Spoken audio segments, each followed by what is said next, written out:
Welcome back there, Coastal Bad Meteorologist Simon Dixon here. Well, we have a live view outside our USS Lexington Skycam. A little bit of an interesting forecast we have going on today. Once again, we're going to warm up into our afternoon. Pretty warm, in fact, before we get a little bit of that shower and thunderstorm activity headed into even as early as our afternoon, but mainly into overnight and into our Thursday morning associated with a cold front. So looking at our temperatures right now, low to mid 80s along the coast, 78 for here in Corpus Christi, also same for Freer and San Diego and Hebbronville. So you could think upper 70s for most of our other neighborhoods. Those winds also are increased from what we've seen so far this week as far as our morning times go, between 10 to 15 miles right along the coast of Port Aransas, elsewhere under 10 miles per hour, taking an increase this afternoon along with our heat. This is Marley. If you're wanting to walk your dog this morning and into the early afternoon, keep in mind we do hit the 90s at 11 a.m. and that's also when our feel-like temperatures hit triple digits, lasting until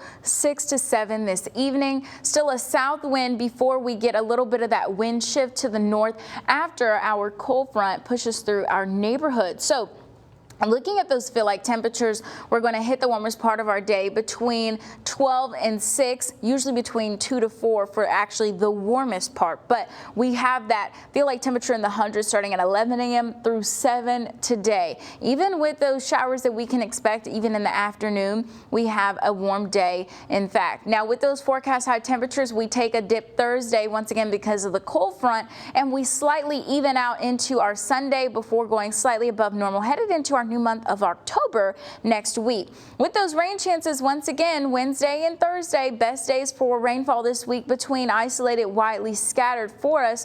With those showers and thunderstorms, you can expect kind of that timeline to really take that uptick overnight into Thursday morning. By around noon tomorrow, we'll start to see the clearing of that rainfall for us and those showers and thunderstorms. You can see also with that approach of the cold front that the big bulk starts to make a pack towards the coast there towards 8 a.m., moving off into the Gulf and clearing into our neighborhoods closer to 12 o'clock. We're expecting a good amount of rain, at least around an inch, we could say. That's good for us because we've been a little bit dry. That's also why we're keeping an eye on what our alerts may look like for us for tonight and into Thursday, because we've been so dry. With also that heavy rainfall, we could see some localized flooding here in our neighborhoods as well as those gusty winds.